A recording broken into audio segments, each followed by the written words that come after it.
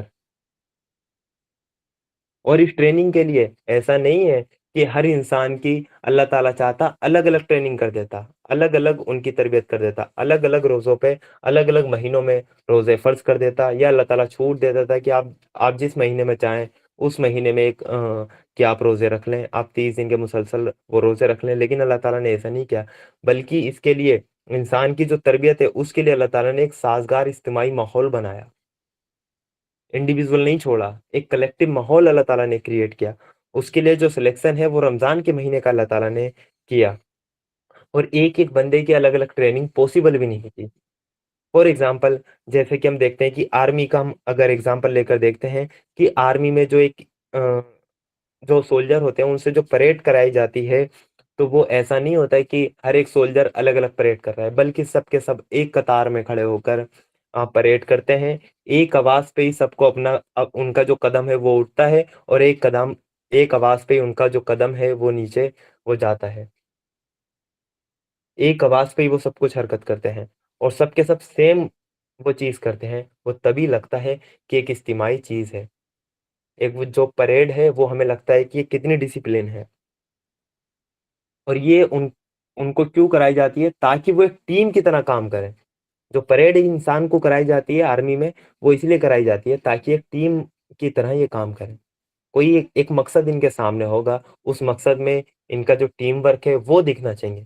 اس لیے ایک آواز پہ بگل کی ایک آواز بجتی ہے، اس پہ ان کی پریڈ اسٹارٹ ہوتی ہے، اور جو وہ لاسٹ میں ایک آواز ہوتی ہے اس پہ ان کی پریڈ پوری طرح ختم ہو جاتی ہے. اور کتنا ڈسپلن ہمیں دکھتا ہے. تو یہ جو ان کی اجتماعی جو زندگی ہے، اجتماعی جو ٹریننگ ہے، یہ ان کو ان کے اندر وہ یہ صفت پیدا کرتی ہے کہ یہ ٹیم ورک کی وہ طرح یہ کام کریں، ایک دوسرے کے مددگار ہو. اس ٹریننگ میں وہ ایک دوسرے کی مدد کریں. اگر کسی کے اندر کوئی کمی ہے تو دوسرا سولجر اس کو پورا کرتا ہے. اسی طرح اللہ تعالیٰ نے رمضان میں روزوں کو خاص کر لیا گیا ہے. رمضان کا مہینہ اس کے لیے خاص کر لیا ہے کہ ایک اجتماعی ماحول کریٹ کر دیا گیا ہے جس میں کہ وہ سبھی روزے رکھیں گے. وہ روزے رکھیں گے. اور جب ہر مسلمان روزے رکھے گا، ہر مسلمان ایک دوسرے سے گناہوں سے بچنے کی وہ تلقین کرے گا، تو یہ کیا ہوگا؟ ایک دوسرے میں جو کمی بیشی ہے اس کو پورا کریں گے لوگ. تو ایک اجتماعی ماحول کریٹ ہوگا رمضان کے مہینے میں. اور رمضان کی جو اجتماعی حرکتیں ہیں وہ یہ ہیں کہ ہر کوئی چاہتا ہے کہ رمضان میں وہ زیادہ سے زیادہ نیک کام کرے. رمضان میں وہ کم سے کم گناہ کرنے سے بچے. اور اگر کوئی کسی کو دیکھتا ہے کہ رمضان میں بھی گناہ کر رہا ہے تو دوسرا ساتھی آ کے اس کی ہمت باندھتا ہے کہ بھائی کم سے کم رمضان میں تو آپ گناہ نہ کریں. تو ایک اجتماعی ٹریننگ ہو رہی ہے، ایک دوسرے کو اس سے تقویت مل رہی ہے. اگر یہی ٹریننگ الگ الگ کرائی جاتی کہ آپ کی چوائس ہے، آپ جس مہینے کا بھی چاہے انتخاب کر لیں، جس میں آسانی ہو وہ اس میں کر لیں، تو کیا یہ اتنی برکتیں، اس ٹریننگ سے جو اتنے فائدے ہیں وہ حاصل ہو پاتے؟ وہ نہیں حاصل ہو پاتے. رمضان میں انسان وہ کیا کرتا ہے؟ وہ غریبوں کا بھی خیال رکھتے ہیں، وہ صدقات ان کو دیتے ہیں، اور زیادہ سے زیادہ قرآن پڑھتے ہیں، اور تراویح بھی پڑھتے ہیں، اور اس کا ترجمہ بھی انسان سمجھنے کی کوشش کرتا ہے. تو یہ کیا ہے؟ ایک اجتماعی ماحول بنتا ہے، ایک دوسرے کے مددگار بنتے ہیں. اس سے کیا ہوتا ہے؟ پورے سماج میں، پورے معاشرے میں جو کہ مسلم معاشرہ ہے اس کے اندر ایک تقوی کا اجتماعی ماحول کریٹ ہو جاتا ہے. ایک ماحول کریٹ ہوتا ہے.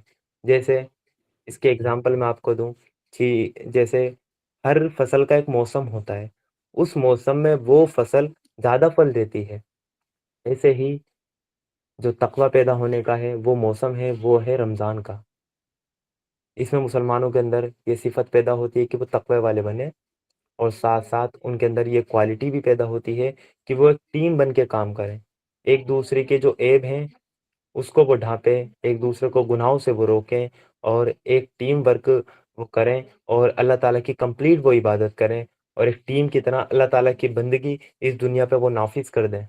اس لیے رمضان کا سلیکشن کیا گیا ہے روزوں کے لیے، تاکہ وہ ایک ٹیم ورک کے روپ میں اللہ تعالیٰ کی کمپلیٹ جو بندگی ہے وہ کریں. اب آپ سوچ رہے ہوں گے کہ روزوں کی اتنی برکتیں ہیں، اس سے اتنے فائدے ہیں، یہ اتنی کمپلیٹ عبادت ہے بندے کی کہ لمبی مدت تک یہ عبادت رہتی ہے. اس کی روزے سے وہ تقوی انسان کے اندر پیدا ہوتا ہے جس سے وہ گناہوں سے بچتا ہے. لیکن آپ سوچ رہے ہوں گے کہ روزے کے اب نتیجے یہ کہاں ہیں؟ آپ جو یہ بیان کر رہے ہیں کہ روزے سے تقوی پیدا ہوتا ہے، لیکن ہم تو نہیں دیکھتے کہ روزے سے تقوی وہ کہیں وہ پیدا بھی ہوتا ہے. ہمیں تو کہیں وہ تقوی نظر نہیں آتا. ہم دیکھتے ہیں کہ رمضان جاتے ہی انسان کا کیا حال ہو جاتا ہے، اور روزے کے اندر بھی انسان کا کیا حال رہتا ہے ہمیں پتہ ہے. ہم تو دیکھتے ہیں کہ روزہ بھی ہے اس کا اور وہ جھوٹ بھی بول رہا ہے، وہ کاروبار میں بے ایمانی بھی کر رہا ہے. تو وہ تقوی تو اس کے اندر پیدا نہیں ہوا. تو روزے کے نتیجے اب تو ہمیں نظر نہیں آتے. جو یہ نتیجے قرآن ہمیں بتا رہا ہے کہ تاکہ تم میں تقوی پیدا ہو، پرہیزگاری پیدا ہو، یہ نتیجے وہ کہاں چلے جاتے ہیں؟ یعنی روزے کی جو ظاہری شکل ہے وہ تو ہم نے اختیار کر لی، اور اسی کو ہم نے اللہ تعالیٰ کی عبادت سمجھ لیا. ہم صبح سے شام تک بھوکے رہ لیے اور اسی چیز کو ہم نے صرف عبادت سمجھ لیا، اور پورا ایک مہینہ ہم یہی کرتے ہیں، اور ایک مہینے کے بعد ہمیں اس ٹریننگ سے کچھ بھی حاصل نہیں ہوتا. تو اس کے لیے ضروری ہے کہ ہم نے کہیں نہ کہیں غلطی کی ہے. اگر ہم روزے کے مقصد کو نہیں سمجھے، روزے سے ہمیں وہ نتیجے نہیں مل رہے ہیں جو قرآن بیان کرتا ہے تاکہ کہ تمہارے اندر تقوی پیدا ہو. یہ نتیجے آپ خود سوچیں کہ مسلم معاشرے میں مل رہے ہیں آپ کو دیکھنے کو، کہ رمضان جانے کے بعد جو مسلم ہیں ان کے اندر یہ تقوی پیدا ہوتا ہے؟ رمضان آئے اور چلے گئے، نہ کوئی تقوی پیدا ہوا، نہ کوئی رمضان سے امپروومنٹ ہوا. جیسی زندگی پہلے تھی ویسی زندگی عید کے دن سے اسٹارٹ ہو جاتی ہے. عید کے دن سے ہی ویسی زندگی اسٹارٹ ہو جاتی ہے جیسے کہ رمضان سے پہلے تھی. تو رمضان سے تو حاصل کچھ ہوا نہیں ہے، رمضان سے تو وہ کچھ نتیجہ انسان کو ملا نہیں ہے. تو اس کا مطلب کیا ہوا؟ ہم نے روزے کے اصل مقصد کو نہیں سمجھا کہ روزے کا اصل مقصد کیا ہے، ہم اس کو وہ نہیں سمجھے ہیں. ہم نے روزے کے جو مطلب کہ وہ ظاہر چیزیں ہیں اس کو ہم نے اصل حقیقت سمجھ لیا. روزے کا مقصد اگر ہم سمجھیں، اگر میں آپ کو ایک ایگزامپل سے ایک بات بتاؤں کہ آپ کوئی بھی کام کرتے ہیں تو اس کے اندر دو چیزیں پائی جاتی ہیں. آپ چاہیں دنیا کا کوئی بھی کام کریں، اس کے اندر دو چیزیں پائی جاتی ہیں. یہ روزے کا اصل مقصد ہم وہ انشاءاللہ وہ اسی مثال کے ذریعے ہم سمجھیں گے کہ روزے کا اصل مقصد کیا ہے. تو دنیا میں کوئی بھی انسان کوئی کام کرتا ہے تو اس کے اندر دو چیزیں پائی جاتی ہیں. ایک وہ مقصد ہوتا ہے جس کے لیے وہ کام کر رہا ہے، دوسری چیز کیا ہوتی ہے؟ اس کام کو کرنے کے لیے یا اس مقصد کی وہ خاص شکل جو اس کو کرنے کے لیے وہ اختیار کرتا ہے. یعنی ہر کام کرنے کے لیے دو شکل انسان اختیار کرتا ہے ہر چیز میں، ہر کام میں. پہلا ہوتا ہے مقصد، دوسرا ہوتا ہے اس مقصد کو پانے کے لیے وہ اس کی کیا شکل اختیار کرتا ہے. اس میں ہم ایگزامپل سمجھتے ہیں کھانے کا. تو دو چیزیں ہم نے سمجھ لی.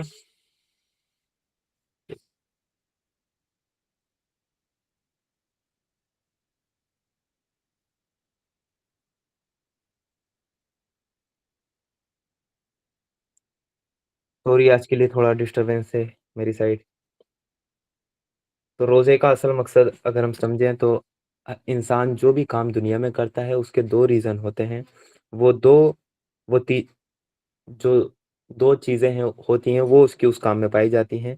پہلی چیز ہوتی ہے کہ اس کام کا ایک مقصد ہوتا ہے، اس کا ایک جو کام کرتا ہے اس کا ایک مقصد ہوتا ہے، اور دوسرا ہوتا ہے اس مقصد کی وہ خاص شکل جو اس مقصد کو حاصل کرنے کے لیے وہ اختیار کرتا ہے. اس میں اگزامپل اگر میں آپ کو دوں کہ ایک انسان ہے وہ کھانا کھاتا ہے، تو کھانا کھانے میں جو پہلی جو چیز ہے، یعنی انسان کا کھانا کھانے کا مقصد کیا ہے؟ وہ کھانا کھاتا ہے زندہ رہنے کے لیے. لیکن اس کی ایک ظاہری شکل بھی ہے، وہ یہ ہے کہ وہ لقمہ بنا کر چباتا ہے اور اس کو نکل جاتا ہے. یعنی اگزامپل کہ میں آپ کو دے رہا ہوں وہ ہے کھانا کھانے کا. انسان کھانا کیوں کھاتا ہے؟ تاکہ وہ زندہ رہے. اور کھانا کھانے کے لیے اس کی ایک ظاہری شکل ہے کہ انسان کیا کرتا ہے، اپنے ہاتھ سے نوالا توڑتا ہے، لقمہ بناتا ہے، اس کو منہ میں لیتا ہے، پھر اس کو چباتا ہے، اور سلائیوا آتا ہے، وہ اس کو گیلا کرتا ہے، اور وہ پھر بعد میں جب اس کے چھوٹے چھوٹے پیس ہو جاتے ہیں پھر اس کو نگل جاتا ہے۔ تو کام کیا ہے؟ وہ کھانا کھانا۔ اس اس کھانا کھانے کے عمل میں دو چیزیں پائی جا رہی ہیں، ایک اس کا مقصد، اور دوسرا اس مقصد کو پورا کرنے کے لیے اس کی جو شکل اختیار کی گئی ہے وہ۔ اس کا مقصد ہے زندہ رہنا، اور جو شکل اختیار کی گئی ہے وہ ہے کہ لقمے بنانا، اس کو چبانا اور اس کو نگل جانا۔ تو یہ دو چیزیں وہ کھانے کی مثال میں ہم نے دیکھی۔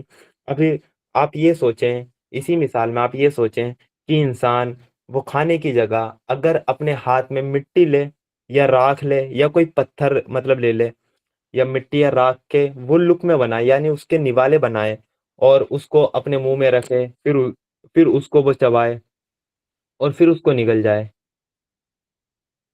تو کیا یہ عمل کرنے سے اس کا زندہ رہنے کا مقصد پورا ہوگا؟ جو کھانا کھانے کا مقصد ہے وہ یہ ہے کہ انسان زندہ رہے، لیکن انسان وہ کھانے کی جگہ اگر وہ مٹی اٹھا لے یا راکھ اٹھا لے اور اس کے نوالے بنائے اور اس کو منہ میں رکھے، اس کو چبائے، اس کو نگل جائے، تو کیا اس کا مقصد پورا ہوگا؟ یعنی جو اس کام کو کرنے کی جو کہ آ، وہ سب کو دکھنے والی جو صورت تھی وہ تو اس نے اختیار کر لی کہ کھانا بھی انسان ایسی کرتا ہے، نوالا بناتا ہے، منہ میں رکھتا ہے، اس کو چبا لے، اس کو چباتا ہے وہ اور نکل جاتا ہے۔ ویسے ہی اگر وہ مٹی کے ساتھ کرنے لگے یا راکھ کے ساتھ کرنے لگے تو کیا اس کا کھانا کھانے کا مقصد پورا ہوگا؟ آپ کہیں گے کہ ہرگز نہیں ہوگا، کیونکہ کھانا کھانے کا اصل مقصد ہے زندہ رہنا، اور مٹی اور راکھ سے وہ زندہ نہیں رہ سکتا ہے۔ اگر کوئی کھانا کھائے، فار ایگزامپل چلیں ٹھیک ہے، آ، ایک بندہ ہے، وہ وہ مٹی یا راکھ تو نہیں کھا رہا لیکن وہ کھانا ہی کھا رہا ہے، لیکن کھانا کھانے کے ترنت بعد اس کو وہ الٹی کر دے، اس کو وہ کہ واپسی کر دے، تو کیا اس کا یہ مقصد پورا ہوگا کہ وہ جو جو کہ کھانا کھانے کا مقصد ہے وہ ہے زندہ رہنا؟ یعنی اصل چیز کیا ہے کہ ہم نے ظاہر کو حقیقت وہ سمجھ لیا، اور اسی کا نتیجہ ہے سب۔ جو ظاہر ہے ہم نے اسی کو حقیقت سمجھ لیا، اور اسی کا یہ نتیجہ ہے۔ اب جو کھانے کی مثال میں نے آپ کو دی ہے اس کو آپ سامنے رکھیں اپنے، کہ کھانے کی مثال جو میں نے دی ہے اس کو آپ سامنے رکھیں کہ وہ کھانا کھانے کا مقصد ہے کہ زندہ رہنا، اور اس مقصد کو پورا کرنے کے لیے جو شکل اختیار کی گئی ہے وہ یہ ہے کہ نوالے بنا کر انسان منہ میں لے اور اس کو پھر چبائے اور اس کو نکل جائے۔ اگر وہی نوالے وہ کھانے کے نہ ہو کر وہ مٹی یا راکھ کے ہو جائیں گے تو کیا ہوگا؟ کیا اس سے مقصد پورا ہوگا؟ نہیں ہوگا۔ یعنی جو ظاہری شکل ہے وہ تو اس نے اختیار کر لی، لیکن اس سے اس کا جو زندہ رہنے کا مقصد ہے وہ پورا نہیں ہوا۔ ایسے ہی اگر اس نے کھانا ہی کھایا، واقعی میں ہی کھانا کھایا اس نے، لیکن کھانا کھانے کے ترنت بعد اس نے اس کو اگل دیا، تو کیا اس کا یہ جو جو زندہ رہنے کا مقصد ہے وہ پورا ہوگا؟ آپ کہیں گے کہ نہیں۔ یہ مثال آپ کے سامنے ہے، اب آپ اسی مثال کو روزوں پہ اپلائی کریں کہ دنیا کا ہر کام ہے، اس کا اس اس کام کے پیچھے وہ دو چیزیں ہوتی ہیں، ایک اس کام کا مقصد، دوسرا اس کام کی ظاہری شکل، یعنی اس مقصد کو پورا کرنے کے لیے کیا ظاہری وہ شکل اختیار وہ وہ کی جا رہی ہے۔ تو روزے کا اصل مقصد ہے کہ انسان کے اندر تقوی پیدا ہو، اور اس کی جو ظاہری شکل ہے وہ کیا ہے کہ انسان صبح کو سحری کرتا ہے اور سارا دن بھوکا پیاسا رہتا ہے، اور شام کو وہ افطار کرتا ہے۔ ٹھیک ہے، اس مثال کو جو کھانے والی مثال ہے اس کو آپ اپنے دماغ میں رکھیے گا۔ اب آپ خود سوچیں کہ انسان صبح کو اس نے سحری کی اور شام تک وہ افطار کرتا ہے، اور یعنی جو روزے کی جو ظاہری جو صورت ہے، جو شکل ہے وہ اس نے اختیار کر لی، لیکن اس حالت میں بھی وہ جھوٹ بولتا ہے، اور جھوٹ بولنے کے ساتھ ساتھ وہ غیبت بھی کرتا ہے، بات بات پر وہ ہر کسی سے وہ لڑتا بھی ہے، اس کی زبان سے گالی بھی نکلتی ہے، وہ لوگوں کا حق بھی مار لیتا ہے، اور حرام کھاتا بھی ہے اور دوسروں کو کھلا بھی دیتا ہے۔ پھر یہ سب کر کے وہ یہ سمجھتا ہے کہ اس نے اللہ تعالیٰ کی عبادت کی، یعنی روزے کی جو ظاہری شکل ہے وہ تو اس نے اختیار کر لی۔ اور یہ ویسے ہی بات ہے کہ جیسے بندہ وہ کھانا جو کھاتا ہے وہ زندہ رہنے کے لیے کھاتا ہے، یہ اس کا مقصد ہے، اور وہ اس مقصد کو بھول کے جو کھانا کھانے کی جو ظاہری شکل ہے صرف اس کو اختیار کر لے، یا مٹی یا راکھ کے وہ نوالے بنا کے کھانے لگے، اور اس سے وہ یہ سمجھنے لگے کہ میں زندہ رہ لوں گا، تو کیا وہ زندہ رہ سکتا ہے؟ نہیں نا۔ ایسے ہی روزے کا مقصد ہے، وہ اس مقصد کو بھول گیا، اور اس نے روزے کی جو ظاہری شکل ہے اس کو اس نے اختیار کر لیا، کہ صبح کو سحری کرنی ہے، شام کو افطار کرنا ہے، اور بیچ میں ہمیں کچھ بھی نہیں کرنا ہے۔ تو یہ جو آدمی تھا، جو جو ظاہری شکل اس نے اختیار کر لی روزے کی، اور روزے میں جھوٹ بھی بول رہا ہے، گناہ بھی کر رہا ہے، حرام بھی کھا رہا ہے، سب کچھ کر رہا ہے، اس کو اس جو کھانے والا آدمی ہے اس سے کمپیئر کریں آپ، تو اس نے بھی تو روزے کی ظاہری شکل اختیار کری، اس کے اصل مقصد کو نہیں سمجھا، اور اسی کا یہ نتیجہ ہوتا ہے کہ رمضان کے جانے کے بعد ہی انسان کو ایسا لگتا ہے کہ میں آزاد ہو گیا، کہ اب میرے اوپر کچھ بھی نہیں ہے۔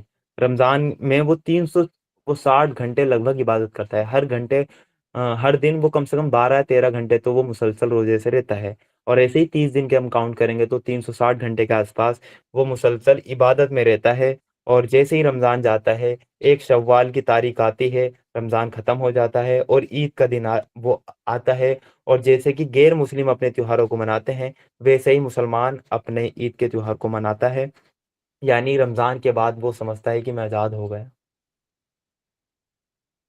عید کے دن ہی اس کو اس ٹریننگ کا جو رزلٹ ہے وہ اس کے اندر نہیں دکھتا، عید کے دن ہی اس کے اندر کا جو کہ شیطان ہے وہ باہر آ جاتا ہے۔ یہ کیا ہوا؟ یہ تو روزے کا مقصد نہیں تھا، روزے کا مقصد تھا تقوی پیدا ہو، لیکن اس کے اندر عید کے دن ہی پتہ لگ گیا کہ اس کے اندر کتنا تقوی ہے۔ اس کا مطلب کیا ہوا؟ روزے کی ظاہری شکل اختیار کی اس نے، لیکن اس کے اصل مقصد کو پورا نہیں کیا، تبھی وہ رمضان کے بعد عید کے دن ہی وہ گناہ میں انوالو ہو گیا، اور رمضان کے بعد ہی وہ گناہ میں انوالو ہو گیا۔ اس کا مطلب روزے کے اصل مقصد کو نہیں سمجھا، جیسے کہ وہ کھانے والا شخص تھا، وہ کھانے کی جگہ اگر مٹی اور راکھ کھا لے اور اس کو مطلب چبائے کہ وہ نگل جائے، تو کیا اس کا وہ زندہ رہنے کا مقصد پورا ہوگا؟ وہ مر ہی جائے گا نا، کیونکہ وہ کھانا نہیں کھا رہا۔ تو اگر ہم نے ظاہر کو صرف حقیقت سمجھ لیا، یعنی روزے کی جو کہ ظاہری شکل ہے، ہم نے اسی کو حقیقت سمجھ لیا، اس لیے ہمارے اندر یہ چیزیں ہوتی ہیں۔ عید کا دن آتے ہی انسان کی ایک ٹریننگ جو یہ کمپلیٹ ہوتی ہے، اس کے اندر تقوی پیدا ہونا چاہیے، لیکن عید کے دن ہی آتے ہی اس کے اندر کوئی تقوی پیدا نہیں ہوتا۔ عید کے دن ہی وہ سب سے زیادہ وہ جنہ کاری کرتے ہیں۔ عید کے دن جو مسلم وہ نوجوان ہیں، رمضان وہ ختم ہونے کا انتظار کرتے ہیں، اور عید کے دن ہی آپ کو وہ دکھ جاتا ہے کہ ہوٹلز، پرائیویسی، مال سب بھرے رہتے ہیں۔ اس میں کون ہوتے ہیں؟ اس میں مسلم نوجوان ہوتے ہیں، ہم سب کو پتا ہے۔ یہ کیسا تقوی پیدا ہوا آپ کے اندر؟ عید کے دن ہی آپ نے جنہ کاری اسٹارٹ کر دی، اور سب سے زیادہ جو وہ لڑکی بازی ہوتی ہے وہ بھی عید کے دن ہوتی ہے، کہ مال میں وہ لڑکیاں وہ سچ کے وہ صبر کے نکلتی ہیں، اور پیچھے سے جو لڑکے ہیں وہ آتے ہیں، اور کیا ہوتا ہے؟ سب سے زیادہ نمبر ایکسچینج وہاں ہوتے ہیں۔ یہ کون سا تقوی پیدا کر کے آپ لے کر گئے تھے؟ یہ رمضان سے آپ نے کیا حاصل کر لیا؟ تو رمضان میں جو تقوی پیدا ہونا تھا وہ تو نہیں ہوا۔ سب سے سب سے زیادہ جو شراب ہے وہ عید کے دن پی جاتی ہے۔ جو مسلم لڑکے ہیں وہ نکلتے ہیں، وہ باہر نکلتے ہیں، آؤٹنگ پہ جاتے ہیں، اور ساتھ ساتھ وہ شراب پیتے ہیں، وہ شراب لے کر جاتے ہیں، کہتے ہیں کہ گھر سے عیدی ملی ہے، اور جا کر اس کو شراب میں اڑاتے ہیں۔ تو یہ کیا ہوا؟ یہ تو کوئی تقوی پیدا نہیں ہوا۔ اور کچھ لوگ، یعنی وہ کچھ مسلمان تو اتنے بغیرت ہیں، وہ رمضان میں بھی شراب کو نہیں چھوڑتے، وہ رمضان میں افطار کے بعد وہ شراب پی لیتے ہیں، دن میں روزہ رکھتے ہیں اور رات کو وہ شراب پی لیتے ہیں۔ وہ کچھ مسلمان اتنے بے غیرت ہیں، ان سے رمضان میں بھی نہیں چھوٹتی۔ تو یہ کون سا تقوی آپ کے اندر پیدا ہو رہا ہے؟ اس کا مطلب آپ نے روزے کے اصل مقصد کو نہیں سمجھا، آپ نے صرف اس کی ظاہری جو شکل ہے، جو صورت ہے، اس کو آپ نے اختیار کر لیا، اور آپ سمجھ رہے ہیں کہ آپ نے اللہ تعالیٰ کی عبادت کر لی، جبکہ آپ نے اللہ تعالیٰ کی عبادت نہیں کی ہے۔ جب تک اس کا مقصد پورا نہ ہو، جب تک آپ نے کوئی عبادت نہیں کی ہے۔ اور عید کے دن ہی، رمضان کے وہ جاتے ہی ہم دیکھتے ہیں کہ جو سب سے زیادہ جو گیمبلنگ ہے، جو جو جوا کھیلا جاتا ہے، وہ مسلمان کھیلتے ہیں، جگہ جگہ ہمیں دکھ جاتا ہے کہ یہ لگے ہوئے ہیں، وہ لوگ باغ ہیں، اور رمضان کے دن وہ گیمبلنگ وہاں پر، وہ رمضان کے بعد عید کے دن وہاں پر گیمبلنگ خوب اچھے سے وہ چل رہی ہے۔ اور ایک چیز تو ہم سب کو پتا ہے کہ رمضان کے جاتے ہی، جیسے ہی عید کا دن آتا ہے، ہم صبح سے ہی سلمان بھائی کی مووی کے ٹکٹ بک کر لیتے ہیں کہ آج تو ہم مووی دیکھیں گے۔ تو یہ کیا ہوتا ہے؟ یہ 30 دن میں آپ نے اپنے اندر کون سا تقوی پیدا کر لیا جو 31ویں دن وہ نہیں، مطلب کہ وہ ٹریننگ کا اثر 31ویں دن آپ کے اندر نہیں دکھا؟ رمضان میں ہر مسلمان کم سے کم 5 وقت کا نمازی ہو جاتا ہے، لیکن عید کا دن آتے ہی وہ ایک ٹائم کی بھی نماز نہیں پڑھتا۔